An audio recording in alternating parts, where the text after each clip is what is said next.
And welcome back to Deathbattle. I was going to say box office, but Deathbattle prediction. This thumbnail, by the way, was made by the Soul of Mele Mele. So Geese versus Hayachi just aired earlier today, and I didn't get that one right. To be fair, I also got a little bit of a. I got a little confused apparently about which one they were which series they were properly from. But when I looked at just the wikis, they said they're from the opposite series, so someone made a mistake there, I guess. But we now have a Blake Belladonna from Ruby versus Mikasa Ackerman from Attack on Titan. First Attack on Titan character we've had.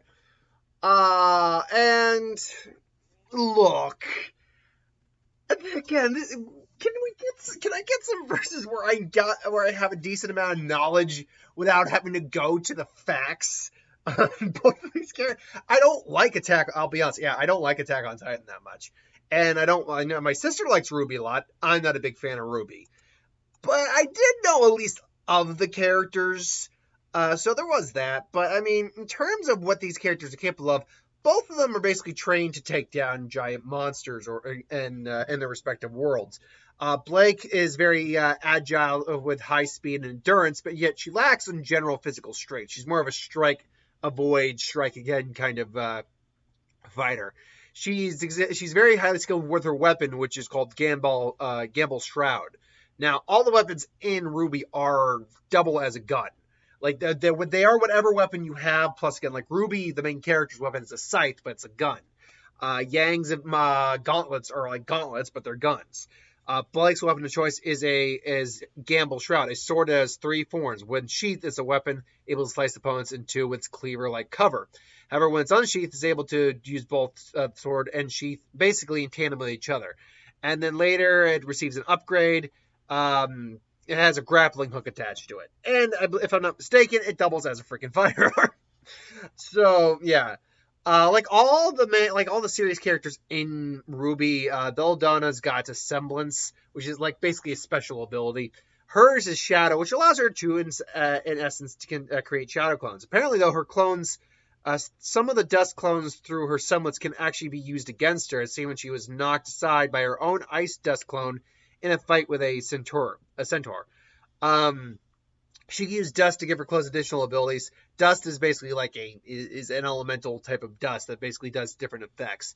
Dust allows her to copy an element with an afterimage, becoming completely solid or even becoming intangible depending on the chosen dust. Fire allows her to create fiery clones that explode on contact. Ice allows her to create solid ice copies of herself. Earth allows her to create a solid stone, and lightning zips her to another location quickly, aka teleportation. She does not have a main physical weakness, but her shroud does. But yeah, her Gamble Shroud does in its Kurasagama form. If she uses it to grapple and leap around, one can knock her out in intentional trajectory and make her lose momentum, cut the ribbon, and basically she loses it while swinging. But she's still human. Misaka Ackerman, basically like a lot of the fighters, was trained to take down Jaegers. What am I talking about? That's a different thing. To take down Titans. She's very well trained with her vertical moving, or the weird grappling stuff she has on her back in Attack on Titan, how they move around. She's also actually quite skilled in a new weapon that's been shown relatively recently in the series called the Thunder Spears, which are basically metal spears that were primarily designed to take down the armor Titan and basically pierce and electrocute. Her strength, though, is actually quite impressive. That because she was taking down guys bigger than her from the get, in her own in her early days, is able to carry both air and several equipment boxes off the ground without effort. She also has, being an Ackerman, an awakened power. Basically, it's described as being knowing exactly what needed to be done, developing fighting instincts and a perfect self-control of her body, far above the average human. She can also access the power of the Titans to a limited extent without transforming. She's able to retain the ability to resist manipulation from the founding Titan, and she has every single Ackerman's combat experience thanks to via the paths in her. So Which one do I think wins this fight? I'll be honest, given the type of fighting they both do, I think Belladonna is naturally more agile, but the mastery of her, Ackerman's, Misaka's equipment evens that playing field out. Her semblance would pose problems, but the fact is, I actually tip this fight to Misaka. I think she has just far more combat experience because she's got generations of combat experience in her. Add on to the fact that she is ruthless and lethal. And I'm not saying Belladonna isn't either, but the world of Ruby is very different from the Rube of Attack on Rube. The world of Ruby is very different than the world of Attack on Titan, where you got to be ruthless in Attack on Titan, whereas there's a lot more lightheartedness in Ruby from the little I've seen. And even though it does look like Blake is a much more serious personality, she describes being mellow. She displays a cool and reserved, serious personality. True, but again, the world, and plus she doesn't really deal with monsters on the same level as the Titans, to the best of my knowledge. So it does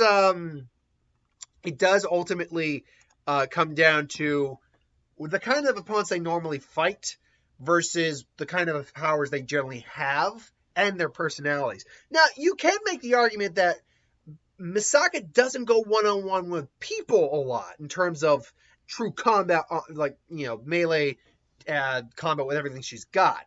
And, of course, let's be clear, she also has her blades because, any of these characters have these log swords that, come, standard equipment for these guys. So, yeah, I will say that even though I think this is probably going to be a close match, especially with her Belladonna's semblance, that's going to be a very important thing, I think, in this fight. To basically kind of decide the victor, I think Misaka's just got enough tenacity, durability, overall strength, and skill, plus a fair bit of weapon herself, and can channel the power of a Titan herself to a limited degree. Well, let's not underestimate that because of how strong Titans are compared to a normal human. I am gonna go with Misaka. I think Mikasa. Sorry, Mikasa. Yeah, Ekasa, Mikasa Sukasa. Anyway, so I'm going with that. But again, I very much admit that I don't have a vast knowledge on either of these series. Can we get some more than I do, please, so I can have a better time? By the way, I didn't call the last one right. I don't think I mentioned that at the beginning. So I'm now 2 for 2 this season, which frankly is better than how I started out the last season. So I'm still doing okay. This will probably be the one that burns me, though, because it's the same issue I had with the last one. I'm like, I don't know these guys very well. I don't know these girls very well. So here's hoping. Here is hoping that that I can get the win. So I'm going Mikasa. Who you got? Let me know and why. I could be dead wrong on this. This is not one of the ones I will defend. I will defend my opinion, and they'll say never had so many fought for so few. Yeah, I'm not confident, but that is the one I'm going with, and I will not change my answer. So I never change my answer, quite frankly. Anyway. I digress. What do you think? Put in the comments below. Hit that bell if you want to be notified. But thanks for watching. Hope you enjoyed. Like, comment, share, and subscribe. I'll be back. Actually, I got 2 more videos that are due for today. The who would win, which will be relatively short, and then the what if. Then I got to pre-record my Lantern Corps video and my other what if for tomorrow. So I got 4 more videos to do today. Anyway, thanks for watching, and I'll see you folks next time. Later.